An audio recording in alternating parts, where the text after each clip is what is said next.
effectivement, le projet, il est né du fait que je suis une arrière-petite-fille de personnes qui sont parties en 1905 d'Odessa, en Ukraine, à la suite des pogroms contre les Juifs.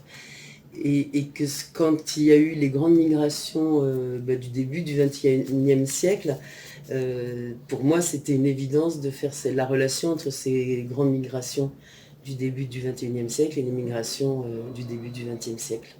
Donc voilà, c'était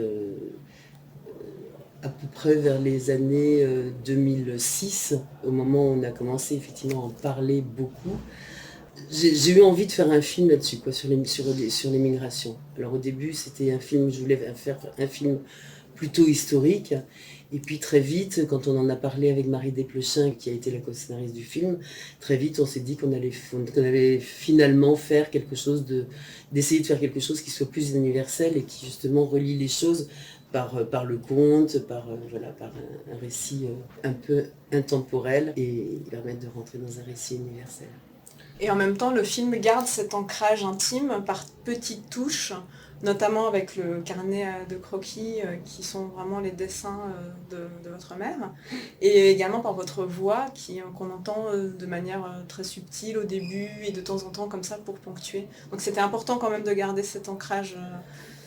Alors oui, très ancré dans le réel et très ancré, enfin voilà, c'était de mélanger des choses d'aujourd'hui, des choses du siècle dernier, des choses peut-être même plus anciennes, et puis d'avoir comme ça toutes ces petites histoires qui pouvaient rentrer dans le récit, c'est exactement ça. Et de garder cette... Alors, le film ne raconte pas l'histoire de ma famille, effectivement, même à peine, quoi, mais il y a quand même des bribes de choses, d'autant que, effectivement, mon arrière-grand-mère, quand elle est partie avec beaucoup d'enfants, encore plus que dans le film. Et puis ma mère et mon oncle, au moment de la guerre 39-40, ils sont partis rejoindre la zone libre tout seuls, un peu comme dans un sac de billes. Mais en même temps, ça fait référence aussi, on avait des références vraiment de contes, et ça fait référence aux contes où les petits poussets, du petit pousset, où les parents à un moment sont obligés d'abandonner leurs enfants parce qu'ils peuvent pas, ils savent que les enfants peut-être se débrouilleront mieux s'ils les abandonnent, et ça fait référence à plein de familles juives aussi, par exemple, qui ont été obligées d'abandonner leurs enfants à Drancy, et qui ont été déportés, et puis les enfants, eux, ont survécu parce qu'ils avaient été abandonnés, entre guillemets, par leurs parents. Donc il y avait plein de choses comme ça, soit des choses qui se rapportent à l'histoire, soit des choses qui se rapportent à des situations. Et en fait, on se rend compte que les situations, elles se répètent. Elles se répètent, et c'est toujours les mêmes... C'est quasiment toujours les mêmes histoires, c'est des histoires qu'on a entendues, c'est nos histoires, c'est... Voilà. La voix off, au départ, c'était pas forcément... Je pensais pas faire la voix off, et puis finalement, il y a eu un moment où c'est devenu une évidence que c'était un récit que je portais et que c'était bien que ce soit ma voix qui le porte aussi. Et par rapport justement à la géographie de lieu et au côté réel, c'est vrai qu'en plus il y a une carte. Alors c'est une carte évidemment inventée avec des populations que tu décris aussi dans le film petit à petit, on en voit certains, et avec aussi des noms inventés. Comment est venue justement comment est-ce que s'est passée la création de cette carte et l'invention des noms justement de ces populations? Comment est-ce qu'on les rattache au réel tout en inventant des éléments comme ça? Alors, dans la mesure où on ne voulait pas se situer dans une géographie réelle, il fallait se situer dans une géographie fictive, quoi. Et ça a beaucoup amusé Marie Desplechin, effectivement, de trouver les noms des villages. On voulait vraiment inventer un monde. Peut-être que si ça avait été un roman, elle aurait été encore plus loin dans cette invention, je pense, et on voulait inventer les différents peuples, les différents pays. Mais c'est pareil, c'est qu'en fait la carte, c'est une carte inventée, mais qui n'est rien d'autre que la carte d'Europe un peu disloquée, comme ça, où effectivement les continents se seraient écartés les uns des autres dans un monde futur, quoi. Donc, et les noms, c'était pareil, c'est-à-dire qu'on était proche de la réalité, mais on gardait, alors effectivement, les enfants sont des Yelzides, et c'était très proche aussi des Yézidis en Turquie. Donc voilà, et tous les prénoms, pareil, on allait chercher des prénoms qu'on déformait un petit peu, ou qui étaient hors contexte. Voilà, mais c'est Marie qui s'est beaucoup amusée effectivement à inventer ce monde. Et puis il y avait plein de romans pour enfants qui sont effectivement des mondes comme ça, qu'elle avait comme référence. Et comment alors, toi justement, vraiment en tant que réalisatrice, comment est-ce que tu cherches à articuler justement le réel et l'animation en peinture animée? Comment est-ce que tu vois cette articulation possible? Parce que tu restes quand même vraiment dans le réel et en même temps, c'est pas nécessairement la technique première qu'on imagine justement pour aller vers la représentation du réel ou la première technique qu'on imagine. Donc comment se déroule ça et dans ce film-là en particulier? Mais en fait, ce film-là,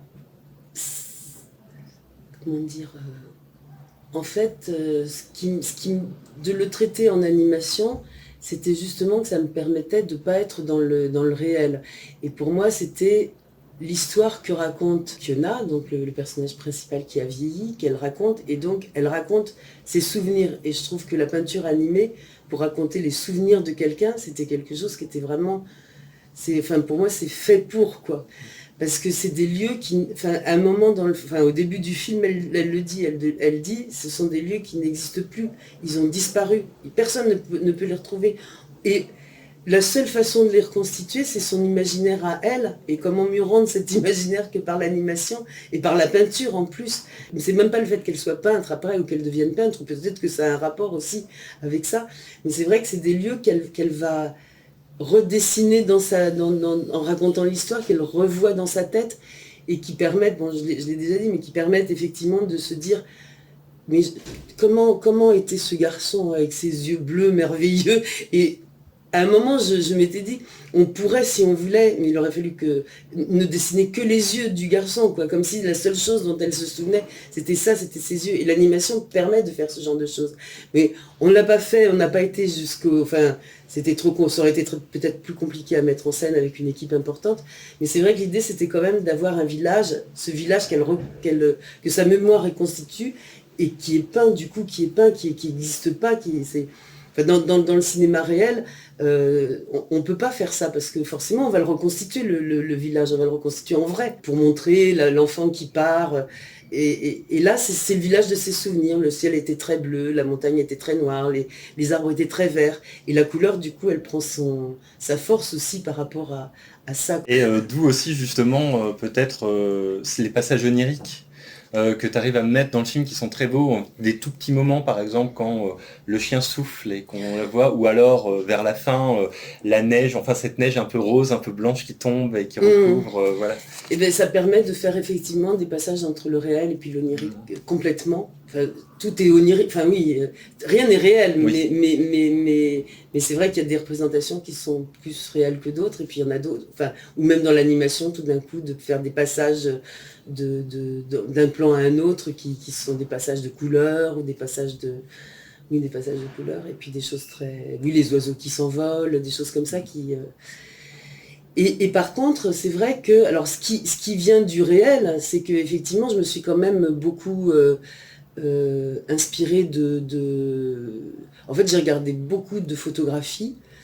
Donc, mon mari est photographe à l'agence Magnum, et puis il avait fait un reportage sur Malte et sur Lampedusa, donc j'ai regardé beaucoup de photos. Et j'ai la chance aussi de pouvoir avoir accès enfin, maintenant tout le monde les a sur internet, mais d'avoir accès aux photos des photographes de Magnum. Donc effectivement, j'ai beaucoup puisé dans une iconographie très très belle, et c'est comme ça des images réelles qui restent et qui sont de temps en temps transformées dans le film, mais qui sont quand même sur les camps sur les camps de réfugiés à la fin, sur les bateaux qui se perdent en mer. Il y a des tas de choses qui ont des références vraiment. Enfin, la montagne de détritus des enfants des rues. Enfin, il y a beaucoup de choses qui sont ancrées dans le réel et qui sont Et la prison aussi, j'imagine. La prison, etc. Mais quand on regardait l'iconographie qu'on avait rassemblée, c'était d'une tristesse terrible, quoi, parce que j'avais donné un peu... Enfin, quand j'ai fait l'animatique du film, j'avais justement toutes ces images qui étaient un peu partout, et quand on arrivait dans l'atelier, c'était dur, quoi, c'était dur. Ouais.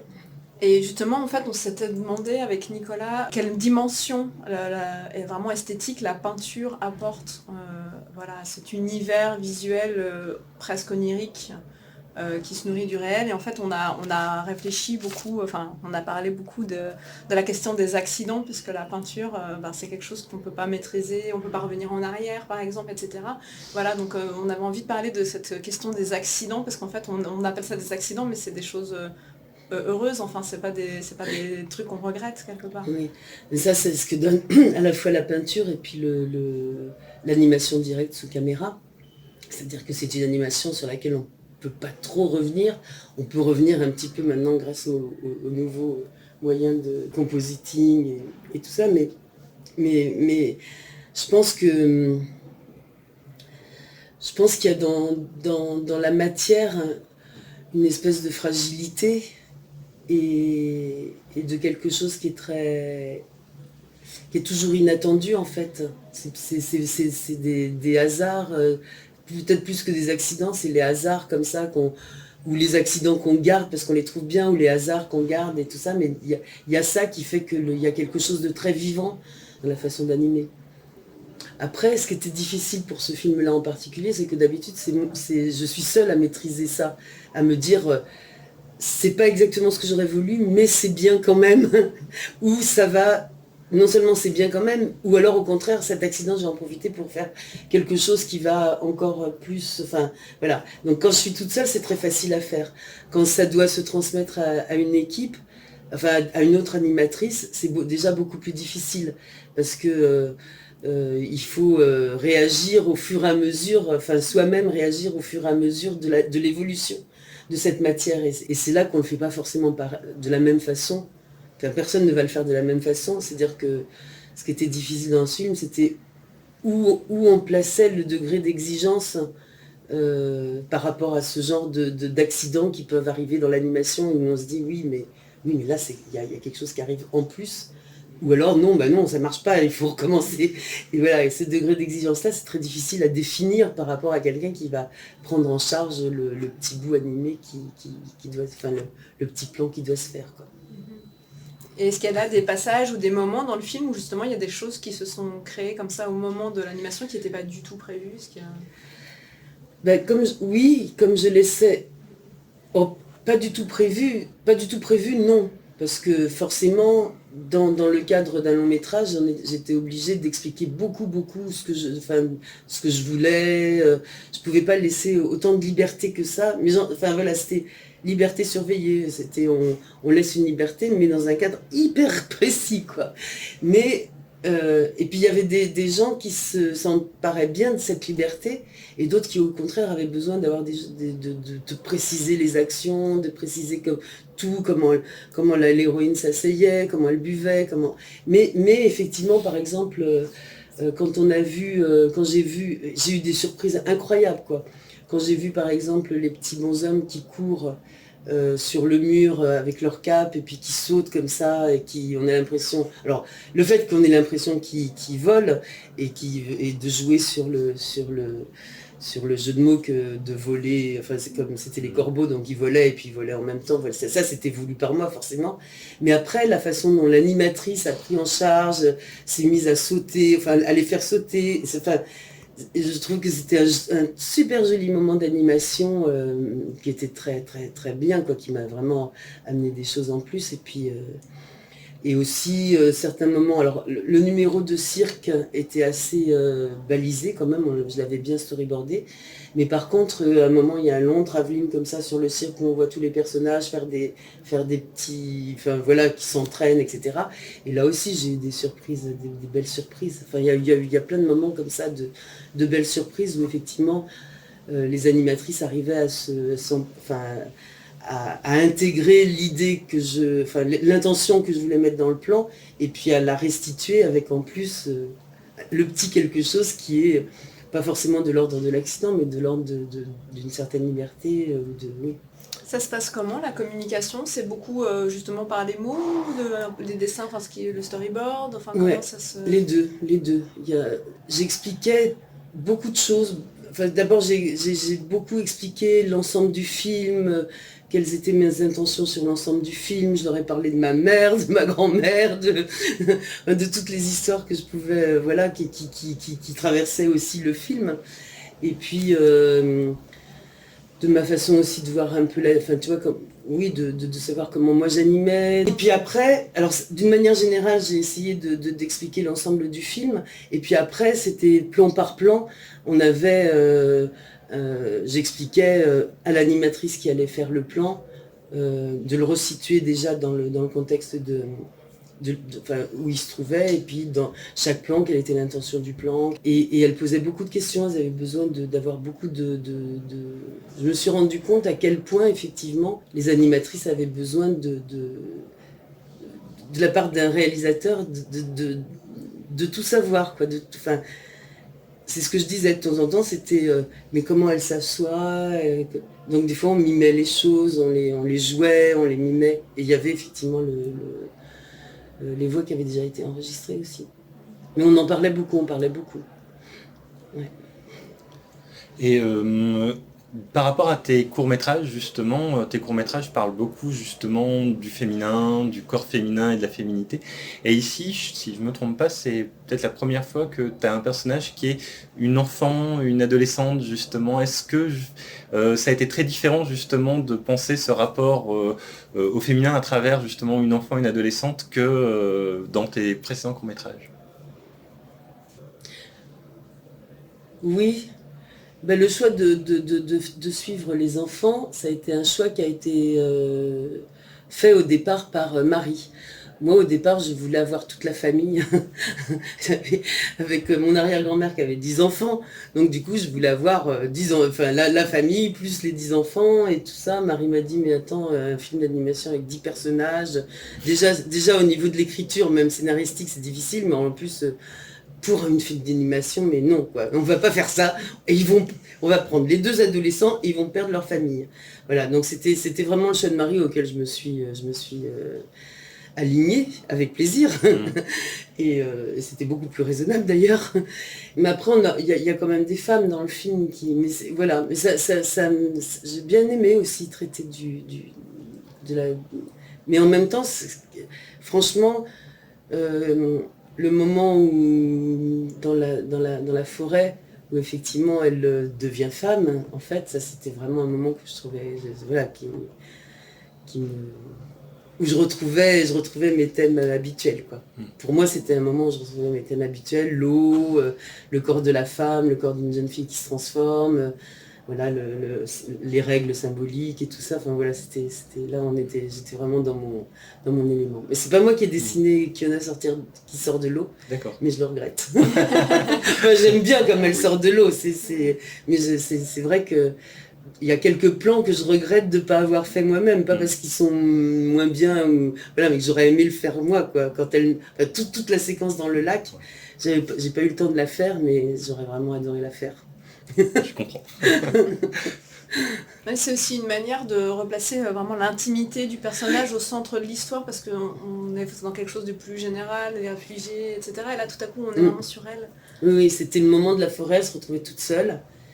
Et avec cette vieille dame qui était une grand-mère, une espèce de sorcière grand-mère comme ça. Et puis et on était dans une intimité féminine. Et ça, oui, c'était important de la voir dans le film, quoi. Mais ça, c'est le passage où elle devient... adulte, enfin adulte, petite adulte, mais adulte quand même. Hein. Il y a beaucoup d'étapes, enfin il y a quelques étapes, pas beaucoup dans le film, et c'est vrai qu'en fait on sent qu'il y a aussi besoin de ménager des moments de pause, et ce moment dans la forêt c'est vraiment un moment de pause dans le film, un peu elle se ressource aussi. Oui, parce que le film il va vite, hein, ça s'enchaîne, et puis tout d'un coup il y a ce moment, puis il n'y a plus de couleurs, il n'y a plus rien, quoi. C'était important aussi de ne pas avoir quelque chose de trop frénétique justement et de trouver c'est-à-dire il se passe beaucoup de choses et elle avance parce que le principe c'est d'avancer et en même temps on n'a pas non plus l'impression voilà, que ça va à toute vitesse et qu'à peine arrivé ça repart. Enfin, je trouve qu'on a quand même l'impression à chaque fois que vous avez réussi à poser un peu l'action, que ça s'installe, que des liens se nouent avec chaque personnage rencontré, etc. Heureusement, oui. Moi, des fois, quand je le regarde, je me dis, oui, on aurait pu prendre, mais bon, plus de temps, non. Mais oui, des fois, j'ai l'impression que ça va un peu vite, mais après, les gens m'ont dit que on avait même, enfin voilà, que ça coulait, puis qu'à la fin, on se disait, voilà, c'est fini, mais... Oui, elle, à chaque fois, enfin... c'est vrai que c'est tout le cinéma, c'est-à-dire qu'effectivement on condense le temps, mais on imagine qu'elle passe c'était la difficulté de l'ellipse de faire, parce que c'était important qu'il y ait plein d'endroits comme ça, que la traversée, c'était vraiment le sujet du film, c'était pas comment elle arrivait, ce qui se passait quand elle arrivait, c'était vraiment cette traversée, quoi, comment elle passait d'un endroit à l'autre, comment elle passait les frontières, etc. Et c'est difficile, et c'est un voyage qui dure. Elle passe de la préadolescence à l'adolescence, donc c'est un voyage qui dure plus d'un an, peut-être un an et demi. Enfin, il y a plusieurs saisons dans le film, donc il y avait les saisons comme ça qui permettaient de donner une notion de temps un petit peu. Mais c'est aussi un temps. Alors, non seulement c'est un temps qui est intemporel par rapport à une histoire. Au début du film, on est peut-être du siècle, on a l'impression, en tout cas, on pourrait être effectivement en Ukraine ou en Arménie ou en Turquie ou en Grèce, enfin voilà ça. Et puis à la fin, on est peut-être dans un futur pas très lointain, où les gens sont vraiment dans des camps, sur des frontières complètement fermées, etc. Et les saisons permettent effectivement de se dire que d'un point à l'autre, il s'est passé au moins une année, mais c'est une année de compte. C'est-à-dire que quand elle est chez la Baba Yaga, justement, le moment où elle s'arrête, il peut se passer 3 mois comme il peut se passer un an. En fait, on n'en sait rien parce que c'est un monde où il n'y a plus de saison. C'est un peu un monde comme... il y a beaucoup de contes comme ça où il y a une petite jeune fille, on l'envoie chercher de l'eau, elle est mal aimée de sa famille et puis elle tombe dans le puits. Et puis quand elle arrive en bas, elle se retrouve dans un paysage où il y a une vieille dame qui l'accueille. Et puis pendant justement un an, elle fait le ménage, elle travaille, etc., etc. Et puis au bout d'un an, elle peut remonter chez elle et à chaque fois qu'elle parle, il y a des diamants et des perles qui sortent de sa bouche. Et il y a ses sœurs qui sont super jalouses, donc elles y retournent elles aussi. Et puis en fait, elles n'aident pas du tout. Et puis quand elle remonte au bout d'un an, il y a des crapauds et des vipères qui sortent de ça. Voilà. Donc c'était un peu inspiré de ça. Mais je raconte l'histoire pour dire que voilà, c'est un temps, le temps de la Baba Yaga, comme le temps du cirque et tout ça, c'est des temps dont on ne connaît pas vraiment le temps réel, c'est des temps de conte, quoi. Après, il y a aussi, j'ai l'impression, quand même, un ancrage temporel qui est assez intéressant à travers justement le corps des personnages, où le petit garçon, quand ils sont adoptés, il grossit, donc on ne peut pas grossir, par exemple, pendant 3 jours. Donc oui, on sent qu'il y a quelque chose qui arrive. C'est des moments d'ellipse, où on se dit, effectivement, il y a du temps qui est passé. Ou chez la Baba Yaga, justement, c'est la préadolescente qui devient une jeune femme. Exemple, voilà. Oui, voilà, elle sort de l'eau, et bon, avec le côté presque... Comme la biche l'amène à l'endroit où elle va devenir femme, quoi. Oui. Et moi je me demandais, est-ce que par exemple quelque chose que j'ai vraiment énormément aimé aussi, c'est cette fin, donc je vais essayer de pas trop en dire et la dévoiler aussi, mais c'est pas la fin, on va dire, le happy end traditionnel qu'on voit dans énormément de films d'animation et auxquels on est habitué. Je me demandais, est-ce qu'il y a eu des contraintes par exemple de la part de la production ou autre, ou pour par exemple changer des éléments qui peuvent être par exemple, on se dit, il faudrait que ce soit plus joyeux, plus heureux, ou des choses comme ça justement, par rapport à l'économie du long métrage. Ou est-ce que tu as été libre complètement ? Ah non, ça je dois rendre hommage à Dora, en tout cas la production, non, elle m'a laissé complètement libre de l'histoire, non, complètement. Et pareil pour Arte qui sont rentrés aussi dans le financement du film, j'ai jamais eu de pression. Et même à un moment, on s'est dit, oh là là, la petite jeune fille qui sort nue avec sa poitrine, peut-être que dans les pays anglo-saxons, ça va, et finalement, on laisse la petite jeune fille qui sort avec les seins nus. Mais non, j'ai vraiment... Après, moi, j'avais pas envie d'un... Enfin, pour moi, le happy end, il est au début, en fait. Oui, c'est ça, d'une certaine façon, oui. Parce que quelque part, c'est Fiona âgée qui raconte son histoire, donc on sait qu'elle s'en est sortie. Bon, ça c'est comme dans les héros, ils s'en sortent toujours, c'est un conte, ils s'en sortent, voilà. Et on sait qu'elle s'en est sortie puis qu'elle a fait une carrière de peintre. Oui. Puisqu'il y a c'est les toiles et les tableaux de ma mère qui sont un vrai travail, quoi. Et du coup, on sait qu'elle a réussi quelque part, qu'elle a réussi quelque chose dans sa vie, quoi.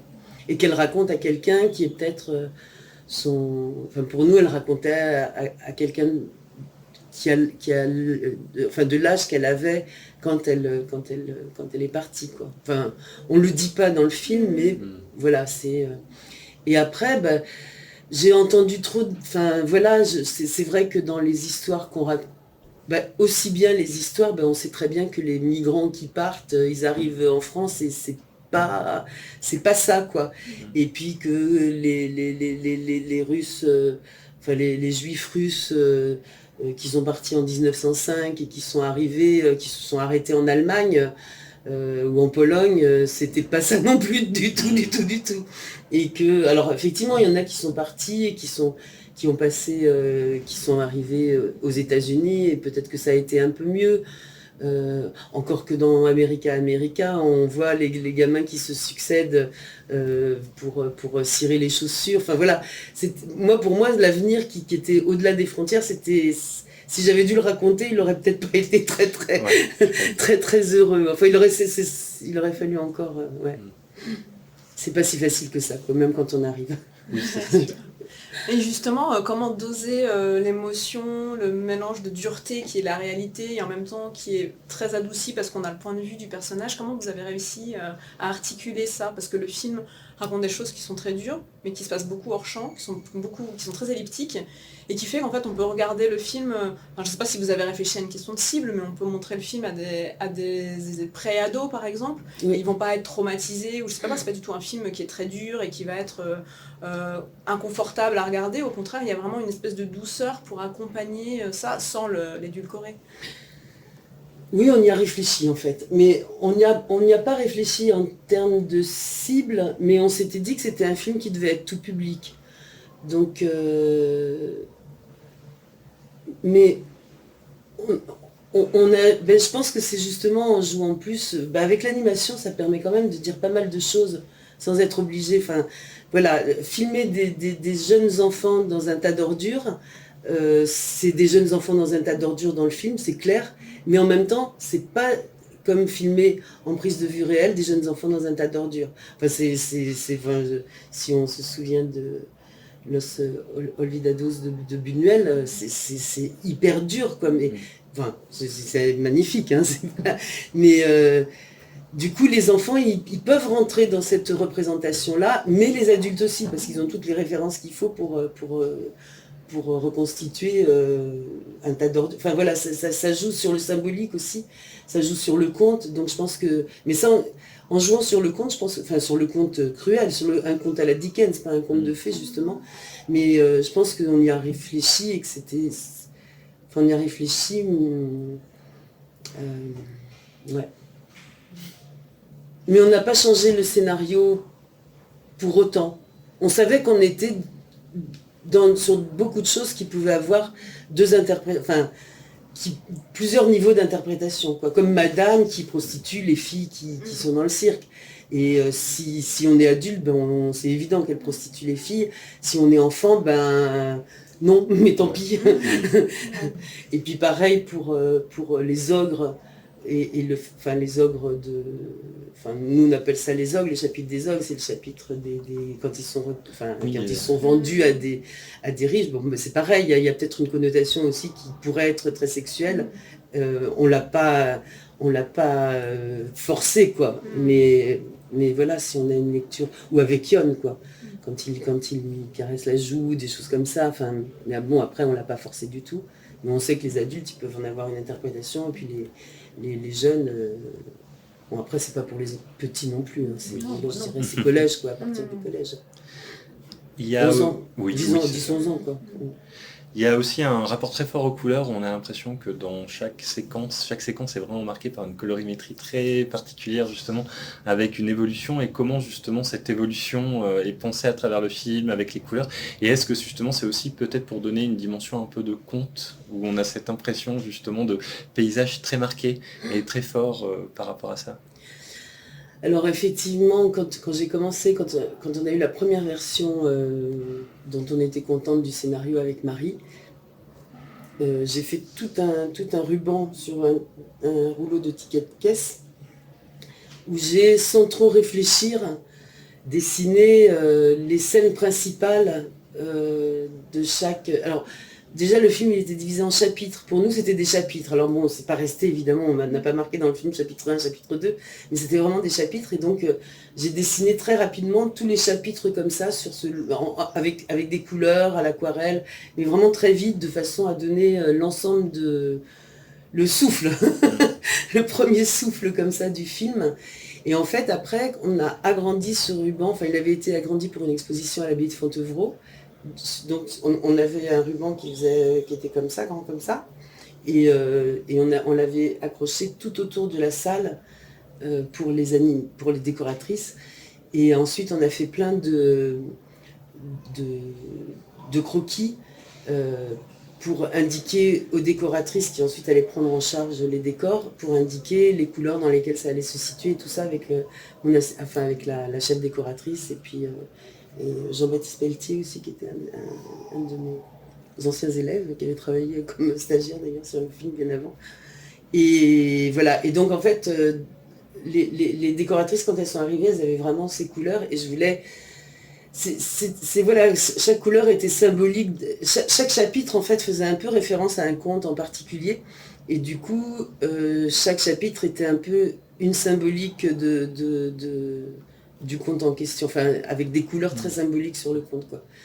Et effectivement, puis il y avait les saisons comme je disais, donc on passait le premier chapitre, c'était le début de l'été, ensuite on arrivait en ville avec l'été très, très chaud, avec les garçons, les enfants des rues. Ensuite, on était sur l'automne avec les ogres et puis des couleurs très rouges pour vraiment sentir le côté sanglant, quoi, avec les tableaux de chasse et tout ça. Et donc tout ça, c'était voilà. Et après, c'était l'hiver, donc l'hiver avec la forêt noire et blanche, et puis à nouveau le printemps dans le cirque, et à nouveau un été très chaud dans le camp à la fin, quoi. Donc voilà, tout ça, ça avait été. Et à chaque fois, on avait fait on avait donné pour chaque chapitre, on avait commencé à faire les décors et tout, enfin les esquisses, et quand on a fait les esquisses, on a choisi les couleurs qui devaient être utilisées par les décoratrices en priorité. Okay. Donc elles avaient une gamme de couleurs pour chaque chapitre. Vert véronèse, vert de vessie. Oui, toutes les nuances. Et ah oui, moi je me posais aussi la question, comment est-ce que tu travailles pour la musique et avec les musiciens, c'est-à-dire est-ce que par exemple il y avait déjà une musique faite à l'animatique, lors de l'animatique, est-ce que tout a été fait plutôt un petit peu après, et comment est-ce que s'est passée la collaboration justement? Alors le compositeur, c'est un compositeur allemand, on s'est rencontrés très rapidement au début vraiment au début du processus de création du film. Et très vite, il a fait des thèmes. Enfin, alors il y avait deux choses. Moi, je voulais qu'il y ait une musique qui suive un peu, des thèmes qui suivent tout le film et qui soient un peu comme la musique qu'on emporte avec soi quand on part quelque part. On a forcément une comptine, quelque chose comme ça. Donc il a fait, c'était un peu aussi la musique de Lapi qui revient comme ça, qui suit le récit. Et puis après, lui, il a écrit de la musique avec pas mal de thèmes. Sur le thème du voyage, ce qu'il imaginait, le thème du voyage, de l'amitié, des choses comme ça, tout en gardant, après il faudra en parler avec le compositeur parce qu'il en parlera mieux que moi, mais tout en gardant effectivement ce fil conducteur qui était cette musique de notre enfance, quelque chose comme ça. Et puis... Et ça, il l'a fait dès le début du film, donc on se voyait régulièrement, mais en même temps, j'étais tellement surchargée de travail que quand il amenait sa musique, j'arrivais pas à faire vraiment à l'écouter avec. Je pouvais. Il fallait déjà essayer d'avoir la vision de l'ensemble du film au niveau de l'image. Et c'est vrai qu'à ce moment-là, la musique qui se rajoutait là-dessus, c'était pas le moment, quoi. C'était trop tôt. Mais c'était bien d'avoir quand même tout ça. Et en fait, on a retravaillé la musique au moment du montage. Où alors j'ai eu deux monteuses. Donc c'est avec la première monteuse, elle a plutôt travaillé avec moi sur l'animatique et pas mal le texte aussi, de raccourcir. Et la deuxième monteuse, elle a travaillé là-dessus aussi, mais beaucoup sur justement le placement des musiques. Et en fait, tous ces thèmes qui avaient déjà été faits, on les a repris, remaniés, pas forcément mis à l'endroit où le musicien avait pensé les mettre, et raccourcis pour certains. Donc on a fait une maquette avec ses propres musiques, et qu'il a repris ensuite pour faire la musique finale, quoi. Et il y a juste le cirque, où c'est pas lui qui a fait la musique, parce que je pense qu'à un moment il a dit ça, mais que il n'était pas assez dans la musique. Enfin, pour moi, c'était la musique du cirque, ça a été une musique, c'était une musique accordéon, enfin voilà, quelque chose. Et lui, il se sentait pas de faire, enfin, en tant que musicien allemand, il s'est pas senti de faire une belle musique d'accordéon. Donc il avait essayé de faire quelque chose et en fait, c'était pas très très satisfaisant. Puis à un moment, je lui dis, ah mais oui, mais moi je connais quand même un des plus grands accordéonistes français, c'est Marc Perron, enfin c'est accordéon diatonique. Et on a demandé à Marc Perron si on pouvait utiliser sa musique, et il nous a donné l'autorisation d'utiliser sa musique pour le début du cirque et pour le numéro de cirque, parce qu'il fallait quelque chose de d'autre, on pense. Et donc pour le numéro de cirque lui-même, on a demandé à Manu Merlot, que Dora connaissait, un musicien que Dora connaissait, de faire juste la musique du cirque, enfin du numéro, okay. Du numéro proprement dit. Moi, il y a une question que je voulais poser aussi, c'est le personnage justement qui était très impressionnant de Iskander. Comment est-ce que vous l'avez pensé? C'est quelqu'un qui revient régulièrement, on ne s'attend pas nécessairement à le revoir aussi, et c'est surtout quelqu'un qui est tout sauf manichéen, il est vraiment extrêmement complexe, et il fait partie aussi de ces personnages qu'on a l'impression parfois de revoir parce qu'il est fort tatoué, il y a la Baba Yaga qui est tatouée, il y a des personnages comme ça qui reviennent, on a l'impression qu'ils ont de la peinture jusque sur leur corps aussi, c'est assez beau justement cette chose-là, et je me demandais comment vous avez travaillé par exemple ce personnage. Ah là là. Ah, c'est dur de savoir comment. Ouais, c'est avec Marie beaucoup. Enfin, avec Marie, on travaille. Bon, c'est difficile ensuite de savoir d'où viennent les choses. On travaille vraiment ensemble et tout ça. Je pense que c'est le. Je saurais pas comment dire ça. Je saurais pas comment dire. Mais en tout cas, c'était important. Ouais, je pense que en tout cas, c'était important d'avoir des personnages qui soient pas. Bah, comme le dit aussi Madame, qui soit pas tout blanc, tout noir, quoi. Donc c'est un môme. On a imaginé un môme qui doit se démerder dans une situation qui est impossible pour un môme, quoi. Enfin, bon, c'est un adolescent, il est un peu plus âgé que Kiona, il a 16 ans, 17 ans peut-être. Mais bon, c'est un môme et il faut qu'il s'en sorte, quoi. Et donc pour s'en sortir, bah, il fait ce qu'il peut pour s'en sortir. Donc c'est vachement dur, quoi, parce qu'il est hyper séduisant. Enfin, il a la séduction des voyous un petit peu, hein. Et en même temps, ben voilà, et en même temps, il fait ce qu'il peut dans un monde enfin, où il ne devrait pas être à l'endroit où il est, quoi. Enfin, ses enfants. Et puis voilà, puis c'était un peu, on avait des références, oui, des mineurs isolés, des enfants des favelas ou voilà. C'était nos références comme ça. Et puis après les tatouages,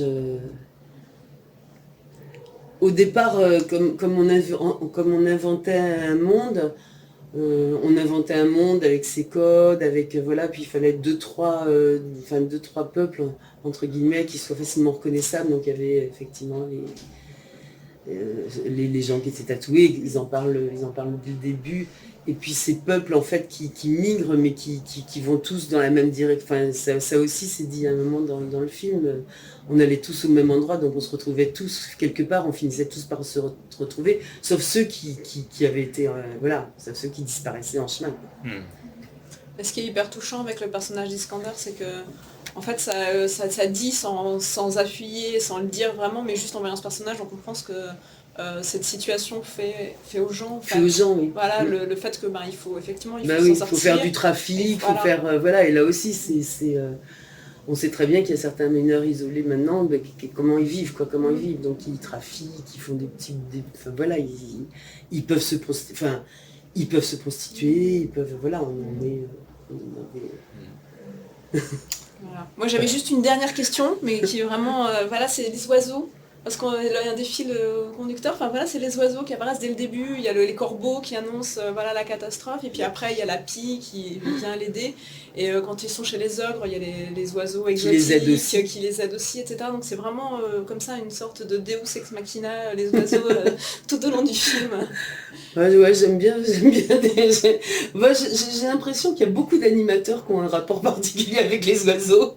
Je crois qu'il y avait Georges Schwitzgebel, on a fait une rencontre et c'était pareil. Voilà, les oiseaux, c'est deux coups de pinceau. Enfin, c'est très très agréable à animer. Alors il y a déjà ça et puis moi, je sais pas, j'avais une pie quand j'étais petite, donc et puis on avait besoin, enfin, bon ça c'est l'histoire, la pie c'est l'histoire du conte, enfin les oiseaux pour moi c'est le conte aussi, il y a quelque chose de très, de l'ordre du conte dans les oiseaux. Et c'est ce qui peut Les traverser la corbeaux, frontière facilement. voilà, ça vole, c'est libre, ça passe la frontière, symboliquement il y a quelque chose de fort dans les oiseaux, et puis pareil, il y a plein de contes avec des hommes qui sont transformés en corbeaux, qui sont, voilà, donc il y avait aussi ça dans les corbeaux.